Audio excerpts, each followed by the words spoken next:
Hi, welcome to Lash class.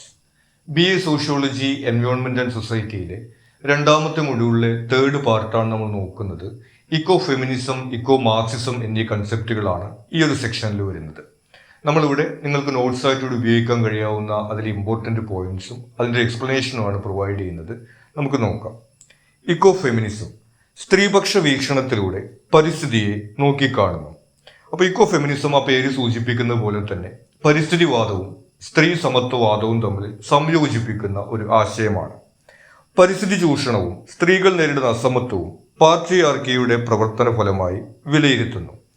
അപ്പോൾ ഇവിടെ നമുക്കറിയാം, നമ്മുടെ സമൂഹത്തിൽ സ്ത്രീകൾ അസമത്വം നേരിടുന്നുണ്ട്, അതുപോലെ തന്നെ പരിസ്ഥിതി ചൂഷണവും നടക്കുന്നുണ്ട്. ഇതിന്റെ രണ്ടിന്റെയും കാരണം പാട്രിയാർക്കിയാണ്, അല്ലെങ്കിൽ പുരുഷ മേധാവിത്വ മനോഭാവമാണ് എന്നാണ് ഈ ഇക്കോ ഫെമിനിസത്തിൽ പൊതുവിൽ പറയുന്നത്. അതായത് പരിസ്ഥിതി നേരിടുന്ന പ്രശ്നങ്ങളും സ്ത്രീകൾ നേരിടുന്ന പ്രശ്നങ്ങളും പാട്രിയാർക്കിയുടെ അല്ലെങ്കിൽ പുരുഷ കേന്ദ്രീകൃത സമൂഹത്തിന്റെ സൃഷ്ടിയാണ്. അപ്പൊ അതിന്റെ പരിഹാരവും ഒരേ രീതിയിലുള്ളതായിരിക്കും എന്നാണ് ഇക്കോ ഫെമിനിസത്തിൽ പറയുന്നത്. അടുത്തത് പറയുന്നത് ഇക്കോ ഫെമിനിസത്തിന്റെ ഒറിജിനെ കുറിച്ചിട്ടാണ്. ഫ്രഞ്ച് ഫെമിനിസ്റ്റ് ഫ്രാൻസ്വ ദിബോൺ അവതരിപ്പിച്ചു. അപ്പൊ ഇക്കോ ഫെമിനിസം എന്നുള്ള പദം ആദ്യമായിട്ട് ഉപയോഗിക്കുന്നത് ഫ്രഞ്ച് ഫെമിനിസ്റ്റ് ഫ്രാൻസ്വ ദിബോൺ അവരുടെ ഒരു പുസ്തകത്തിലാണ്.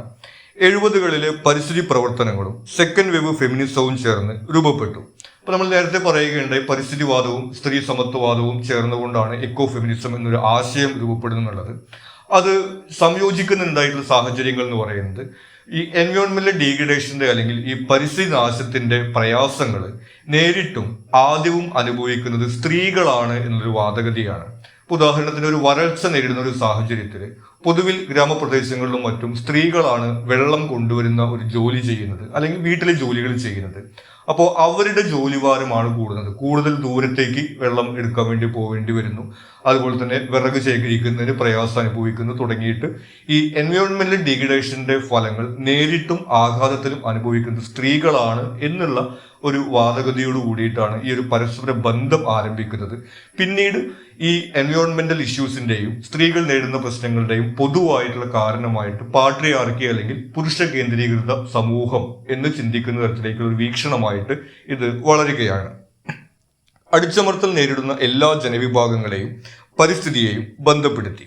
അപ്പൊ സ്ത്രീകൾക്ക് പുറമെ മറ്റ് അടിച്ചമർത്തൽ നേരിടുന്ന വിഭാഗങ്ങൾ, അതായത് വർഗത്തിന്റെ പേര് തൊഴിലാളി, മുതലാളി തുടങ്ങിയിട്ടുള്ള വിഭാഗങ്ങൾ, വംശീയമായിട്ട് വരുന്നത് കറുത്തവര്, വെളുത്തവര്, ജാതിയുടെ പേരിൽ തുടങ്ങിയിട്ട് സമൂഹത്തിൽ അടിച്ചമർത്തൽ നേരിടുന്ന എല്ലാ വിഭാഗങ്ങളെയും പരിസ്ഥിതിയെയും ഒരുമിച്ച് എടുത്തുകൊണ്ട് ഇവയുടെ എല്ലാത്തിൻ്റെയും കാരണമായിട്ട് വരുന്നത് പാട്രിയാർക്കൽ സമൂഹമാണ്, അല്ലെങ്കിൽ പുരുഷ കേന്ദ്രീകൃത സമൂഹമാണ് എന്നുള്ള ഒരു വീക്ഷണമാണ് എക്കോ ഫെമിനിസത്തിനകത്ത് അവതരിപ്പിക്കുന്നത്.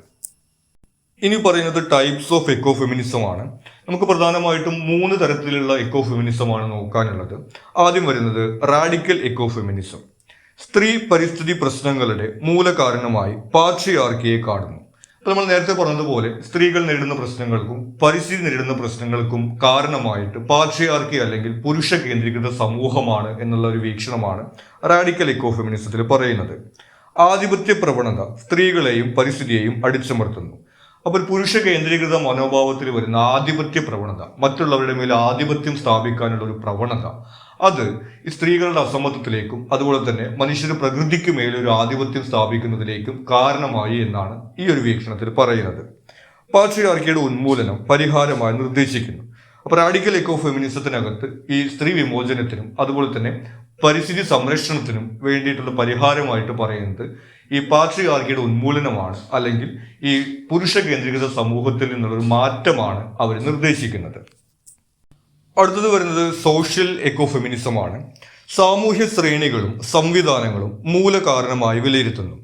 അപ്പോൾ സോഷ്യൽ എക്കോ ഫെമിനിസത്തിനകത്തും സ്ത്രീകളുടെ പ്രശ്നങ്ങൾക്കും പരിസ്ഥിതി പ്രശ്നങ്ങൾക്കും ഒരേ കാരണങ്ങൾ തന്നെയാണ് കണ്ടെത്തുന്നത്. പക്ഷേ അത് സമൂഹത്തിന്റെ സംവിധാനങ്ങളിലേക്കാണ് ഫോക്കസ് ചെയ്യുന്നത്. ഒന്ന്, സാമൂഹ്യ ശ്രേണികൾ. നമുക്കറിയാം, നമ്മുടെ ഒരു സ്ട്രാറ്റിഫൈഡ് സൊസൈറ്റിയാണ്. ഉദാഹരണത്തിന് ഹൈ ക്ലാസ്, ലോ ക്ലാസ്, തൊഴിലാളികൾ, മുതലാളികൾ, അതുപോലെ തന്നെയുള്ള പല തരത്തിൽ തട്ടുകളായിട്ടുള്ള ഒരു സമൂഹമാണ് നമ്മുടേത്. അത് ചൂഷണത്തിന് വഴിവെക്കുന്നു. അതുപോലെ തന്നെ മറ്റ് സംവിധാനങ്ങൾ, ഉദാഹരണത്തിന് മുതലാളിത്തം, അതുപോലെ മുമ്പുണ്ടായിരുന്ന കൊളോണിയലിസം, ഫ്യൂഡലിസം തുടങ്ങിയിട്ടുള്ള സാമൂഹ്യ സംവിധാനങ്ങൾ പരിസ്ഥിതി നാശത്തിനും സ്ത്രീ വിവേചനത്തിനും കാരണമായിട്ടുണ്ട്. അപ്പൊ ഇവിടെയും സ്ത്രീകളുടെ അസമത്വത്തിനും പരിസ്ഥിതി നാശത്തിനും കാരണമാകുന്നത് ഒരേ സംവിധാനങ്ങൾ തന്നെയാണ് എന്നൊരു വീക്ഷണമാണ്. ഇവിടെ അത് കുറച്ചുകൂടി സാമൂഹികമായിട്ടുള്ള ഘടനകളിലേക്കാണ് ഫോക്കസ് ചെയ്യുന്നത്. ഉദാഹരണത്തിന് മുതലാളിത്ത സമ്പദ് വ്യവസ്ഥ, അതുപോലെ മുമ്പുണ്ടായിരുന്ന ഫ്യൂഡലിസ്റ്റ്, കൊളോണിയലിസ്റ്റ് വ്യവസ്ഥകൾ, ഇത്തരത്തിലുള്ള വ്യവസ്ഥകളെല്ലാം തന്നെ ഒരേപോലെ സ്ത്രീകളുടെ പ്രശ്നങ്ങൾക്കും പരിസ്ഥിതി പ്രശ്നങ്ങൾക്കും കാരണമായിട്ടുണ്ട് എന്നുള്ളതാണ് സോഷ്യൽ എക്കോ ഫെമിനിസത്തിനകത്ത് പറയുന്നത്. ചൂഷണത്തിൽ അടിസ്ഥാനമായ സാമൂഹ്യ സംവിധാനങ്ങളുടെ ഉന്മൂലനം ആവശ്യപ്പെടുന്നു. അപ്പോൾ ഇവരൊരു പരിഹാര നിർദ്ദേശമായിട്ട് മുന്നോട്ട് വെക്കുന്നത് ഇത്തരത്തിൽ ചൂഷണത്തിൽ അടിസ്ഥാനമായിട്ടുള്ള ഒരു സാമൂഹ്യ വ്യവസ്ഥയാണ് എല്ലാ തരത്തിലുള്ള ഈ അടിച്ചമർത്തലുകൾക്കും, അത് സ്ത്രീകളുടേതാണെങ്കിലും അതുപോലെ തന്നെ പരിസ്ഥിതിയുടേതാണെങ്കിലും എല്ലാം കാരണമായിട്ടുള്ളത്. അപ്പോൾ അതുകൊണ്ട് ചൂഷണത്തിൽ അടിസ്ഥാനമായിട്ടുള്ള സാമൂഹ്യ വ്യവസ്ഥ മാറ്റം വരുത്തണം എന്നുള്ളതാണ് ഇവരൊരു പരിഹാര നിർദ്ദേശമായിട്ട് പറയുന്നത്. ഇനി മൂന്നാമത് വരുന്നത് കൾച്ചറൽ എക്കോ ഫെമിനിസമാണ്. നമ്മൾ നേരത്തെ എക്കോ ഫെമിനിസവുമായിട്ട് ബന്ധപ്പെട്ട് പൊതുവിൽ പറഞ്ഞ കാര്യങ്ങളെല്ലാം ഇതിനും ബാധകമാണ്. അതിന്റെ കൂടെ വരുന്നത് സ്ത്രീകൾ പരിസ്ഥിതിയുമായി കൂടുതൽ ചേർന്ന് നിൽക്കുന്നു. അപ്പൊ നമുക്കറിയാം, നമ്മൾ പലപ്പോഴും പ്രകൃതിയെ അമ്മ എന്ന് വിളിക്കുന്ന ഒരു സാഹചര്യമൊക്കെ ഉണ്ട്. അതുപോലെ തന്നെ സ്ത്രീകൾ എന്ന് പറയുന്നത് കുറച്ചുകൂടി കെയറിങ് ആയിട്ടുള്ള ഒരു സ്വഭാവമാണ് എന്നുള്ള രീതിയിലുള്ള ഒരു ധാരണയൊക്കെ ആളുകളുടെ ഇടയിലുണ്ട്. അത്തരത്തിലുള്ള ഈ ഒരു കൾച്ചറൽ വാല്യൂസിന് പ്രാധാന്യം കൊടുക്കുന്ന ഒരു സംവിധാനമാണ് കൾച്ചറൽ എക്കോ ഫെമിനിസത്തിനകത്ത് വരുന്നത്. പരിസ്ഥിതിയെയും സ്ത്രീയായും അമ്മയായും ആരാധിക്കുന്നതിനെ പ്രോത്സാഹിപ്പിക്കുന്നു. അപ്പൊ നമ്മൾ നേരത്തെ പറഞ്ഞതുപോലെ ഈ നേച്ചറിനെ, പ്രകൃതിയെ ഒരു സ്ത്രീയോട് ഉപമിക്കുന്നതിനും അതുപോലെ തന്നെ പ്രകൃതിയെ ഒരു അമ്മയായി കണ്ട് ആരാധിക്കുകയും ചെയ്യുന്ന അത്തരത്തിൽ സാംസ്കാരികമായിട്ടുള്ള ഘടകങ്ങൾ കൂടി നമ്മൾ നേരത്തെ പൊതുവിൽ പറഞ്ഞ എക്കോ ഫെമിനിസത്തിന്റെ കൂടെ കൂട്ടിച്ചേർക്കുന്നതാണ് കൾച്ചറൽ എക്കോ ഫെമിനിസത്തിനകത്ത് വരുന്നത്. ഇനി എക്കോ ഫെമിനിസത്തിന്റെ ക്രിറ്റിസിസമാണ് അടുത്തായിട്ട് വരുന്നത്. ഒന്ന്, ജെൻഡർ സ്റ്റീരിയോ ടൈപ്പ് പ്രോത്സാഹിപ്പിക്കുന്നു. അപ്പൊ നമ്മൾ നേരത്തെ പറഞ്ഞു, സ്ത്രീകൾ പ്രകൃതിയുമായിട്ട് ചേർന്ന് നിൽക്കുക, കെയറിംഗ് ആണ് എന്ന് പറയുക തുടങ്ങിയിട്ടുള്ള രീതിയിലൂടെ സ്ത്രീകൾ ഒരു പ്രത്യേക തരക്കാരാണ്, പുരുഷന്മാർ ഒരു പ്രത്യേക തരക്കാരാണെന്നുള്ള ഒരു ജെൻഡർ സ്റ്റീരിയോ ടൈപ്പിംഗ് പ്രോത്സാഹിപ്പിക്കുന്നു എന്നുള്ളതാണ് ഇതിന്റെ ഒരു ക്രിറ്റിസിസമായിട്ട് വരുന്നത്. പിന്നീട് മറ്റ് സാമൂഹ്യ ഘടകങ്ങൾ അവഗണിക്കുന്നു. ഇപ്പൊ നമുക്കറിയാം, നമ്മുടെ ഒരു ഉപഭോഗ സംസ്കാരം അതുപോലെ തന്നെയുള്ള മറ്റ് കാര്യങ്ങളൊക്കെ പരിസ്ഥിതി നാശത്തിന് കാരണമായിട്ട് വരുന്നുണ്ട്. അത്തരത്തിലുള്ള ഘടകങ്ങളൊക്കെ അവഗണിക്കുന്നു എന്നുള്ളതാണ് മറ്റൊരു ക്രിറ്റിസിസമായിട്ട് വരുന്നത്. പിന്നെ വരുന്നത് പരിസ്ഥിതി സൗഹാർദ്ദ പുരുഷ വിഭാഗത്തെ അവഗണിക്കുന്നു. അപ്പൊ പുരുഷന്മാരുടെ ഇടയിലും പരിസ്ഥിതി സൗഹാർദ്ദമുള്ള ആളുകൾ ഉണ്ടായിരിക്കാം. ഉദാഹരണത്തിന് പുരുഷ കേന്ദ്രീകൃത സമൂഹമായിട്ട് ജീവിക്കുന്ന ഒരു ഗോത്ര വിഭാഗം തന്നെ അതേ സമയത്ത് തന്നെ പരിസ്ഥിതി സൗഹാർദ്ദപരമായിട്ടും ജീവിക്കുന്ന ഒരു സാഹചര്യം ഉണ്ടായിരിക്കാം. അപ്പോൾ അത്തരത്തിലുള്ള ഘടകങ്ങളൊക്കെ അവഗണിക്കുന്നു എന്നുള്ള കാര്യങ്ങളാണ് പൊതുവിൽ എക്കോ ഫെമിനിസത്തിന് ക്രിറ്റിസിസമായിട്ട് വരുന്നത്. അടുത്തത് വരുന്നത് എക്കോ മാർക്സിസമാണ്. മാർക്സിസത്തിന്റെയും പരിസ്ഥിതിവാദത്തിന്റെയും ആശയങ്ങളെ സംയോജിപ്പിക്കുന്നു. അപ്പൊ നമ്മൾ നേരത്തെ ഇക്കോളജിയും ഫെമിനിസവും സംയോജിപ്പിക്കുന്നത് പോലെ മാർക്സിസവും എക്കോളജിയും യോജിക്കുന്ന ഒരു വീക്ഷണമായിട്ടാണ് ഇക്കോ മാർക്സിസം നമ്മൾ കാണുന്നത്. ഇവിടെ പറയുന്നത് തൊഴിലാളികളെ ചൂഷണം ചെയ്യുന്നത് പോലെ മുതലാളിത്തം പരിസ്ഥിതിയെയും ചൂഷണം ചെയ്യുന്നു. അപ്പൊ പൊതുവിൽ ഒരു മുതലാളിത്ത വിമർശനം എന്നുള്ള രീതിയിലാണ് നമ്മൾ മാർക്സിസത്തെ നോക്കി കാണുന്നത്. ഇക്കോ മാർക്സിസത്തിൽ നമ്മൾ അങ്ങനെ തന്നെയാണ് കാണുന്നത്. മുതലാളിത്തം തൊഴിലാളികളെ ചൂഷണം ചെയ്യുന്നത് പോലെ തന്നെ ലാഭത്തിന് വേണ്ടിക്കൊണ്ട് പരിസ്ഥിതിയെയും ചൂഷണം ചെയ്യുന്നു എന്നുള്ളൊരു വീക്ഷണമാണ് ഇതിൽ പറയുന്നത്. പരിസ്ഥിതിയെ ഒരു വിഭവമായി മാത്രം കാണുന്നതിനെ എതിർക്കുന്നു. ഇതുകൂടാതെ മനുഷ്യരും പ്രകൃതിയും തമ്മിൽ ഒരു കണക്ഷൻ ഉണ്ട് എന്നുള്ള കാര്യവും എക്കോ മാർക്സിസത്തിനകത്ത് പറയുന്നുണ്ട്. പരിസ്ഥിതിയെ വെറും ഒരു റിസോഴ്സ് ആയിട്ട്, വിഭവമായിട്ട് കാണുന്ന രീതിയെയും ഇക്കോ മാർക്സിസം എതിർക്കുന്നു. ഇക്കോ മാർക്സിസത്തിൽ പ്രധാനമായിട്ട് വന്നൊരു കൺസെപ്റ്റ് മെറ്റബോളിക് റിഫ്റ്റ് ആണ്. പരിസ്ഥിതി ചൂഷണം ആവാസ വ്യവസ്ഥയുടെ സന്തുലിതാവസ്ഥ തകർക്കുന്നു. അപ്പൊ നമുക്കറിയാം, നമ്മൾ പ്രകൃതി വിഭവങ്ങൾ അമിതമായിട്ട് ഉപയോഗിക്കുമ്പോൾ അത് പ്രകൃതിയിലെ ആവാസ വ്യവസ്ഥയുടെ സന്തുലിതാവസ്ഥ തകർക്കുന്നു. ഇത് കൂടാതെ തന്നെ വ്യാവസായിക അടിസ്ഥാനത്തിലുള്ള കൃഷി, ഉദാഹരണത്തിന് ഏക്കർ കണക്കിന് റബ്ബർ തോട്ടം, തേയിലത്തോട്ടം, കാപ്പിത്തോട്ടം തുടങ്ങിയിട്ടുള്ള അങ്ങനെ വ്യാവസായിക അടിസ്ഥാനത്തിൽ പ്രകൃതി ഉപയോഗിക്കുമ്പോൾ, അതുപോലെ തന്നെ പ്രകൃതി വിഭവങ്ങൾ ചൂഷണം ചെയ്യുമ്പോഴൊക്കെ പ്രകൃതിയുടെ സ്വാഭാവിക ആവാസ വ്യവസ്ഥയുടെ സന്തുലിതാവസ്ഥ തകർക്കപ്പെടുന്നു എന്നുള്ളതാണ് മെറ്റബോളിക് റിഫ്റ്റിനകത്ത് പറയുന്നത്. പിന്നെ വരുന്നത് പരിസ്ഥിതിയും മനുഷ്യരും പരസ്പരം ബന്ധപ്പെട്ട് പ്രവർത്തിക്കുന്നു. മനുഷ്യന്റെ ചരിത്രം ഈ ബന്ധത്തിന്റെ കൂടെയുള്ള ചരിത്രമാണ്.